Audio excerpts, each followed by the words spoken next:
Aujourd'hui, Chav Zayin Nissan, le 27 Nissan, on termine donc le Pérec Mem Gimel de Tanya. On a expliqué dans le début de ce Pérec qu'il y a deux sortes de ira, deux sortes de craintes, la petite crainte et la grande crainte. On peut les résumer ainsi, la petite crainte c'est plus lié à la peur, et la grande crainte, ira ila, c'est plus une notion de respect. À l'image de la relation qu'il existe entre des parents et des enfants. Au début, un enfant a plus tendance à avoir peur de ses parents, ou plutôt peur de la punition. Et plus ça va aller dans le temps, plus il va grandir, et plus cette peur va s'estomper et va naître une situation, une notion de respect, respecter ses parents. La même chose avec Akadosh Baruch. Après, le Admorazaken nous a expliqué que de la même manière qu'il y a deux sortes de ira, de crainte, il y a aussi deux sortes d'amour.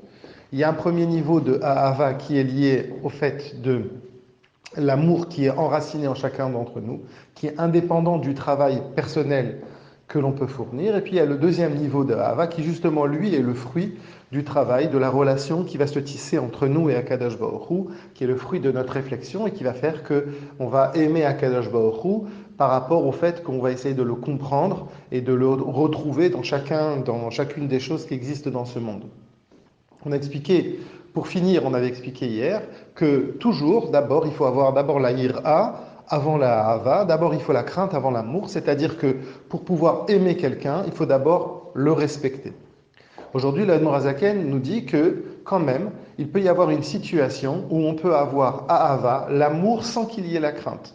Il prend de ça un exemple, il dit qu'on peut arriver à une situation où quelqu'un, par exemple, va faire des avérotes, donc ça montre clairement qu'il ne craint pas Akadosh Baruch Hu, qu'il n'a pas peur d'Hachem, mais quand même, il va avoir un amour, un sentiment pour Akadosh Baruch Hu. Ce sentiment même peut apprendre une situation, peut arriver à une situation où, comme le dit la Gemara, que de cet amour va naître quelque chose d'intense, comme l'histoire de Rabbi Elazar d'Ordaya, qu'il faisait beaucoup d'avérotes tout au long de sa vie, et puis qu'à un moment donné, il a pris conscience par amour pour Akadosh Baruch Hu, et tellement qu'il a aimé Hachem, eh bien sa neshama s'est envolée, il n'a pas pu résister et rester vivant dans ce monde. Alors effectivement, le Admorazaken nous dit que cette situation où l'amour est avant la crainte, c'est une situation qui est temporaire. On ne peut pas se suffire de ça, parce que c'est les fiches à, c'est un cas, un seul moment. On ne peut pas se dire, voilà, je vais mener une vie dans laquelle je vais que aimer, aimer et pas craindre. Comme dans la relation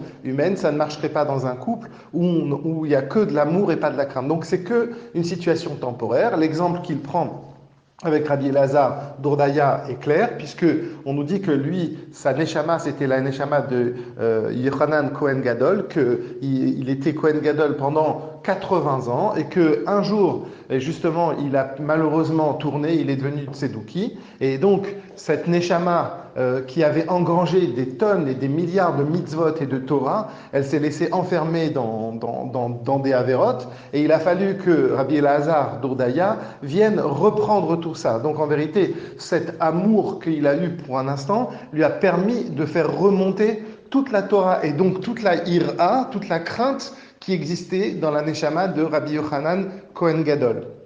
Et c'est pour ça que le Tanya aujourd'hui termine, et c'est pour ça qu'il est marqué que Ve'ahavta, quand on dit Ve'ahavta, la gematria de Ve'ahavta, c'est deux fois le mot or, c'est-à-dire que pour aimer, il faut deux fois or. D'abord le or de Torah, le or, la lumière de la Torah qui symbolise ici l'idée de respecter Akadosh Baruch Hu, respecter les préceptes d'Hachem, et après le or de Ahava, la lumière de l'amour. En d'autres termes, pour aimer, il faut d'abord, malgré tout, craindre, et après on pourra aimer. Il peut y arriver dans une situation où, de manière temporaire, on va laisser la place à l'amour sans qu'il y ait la crainte, mais il ne faut pas laisser s'installer ça dans le temps.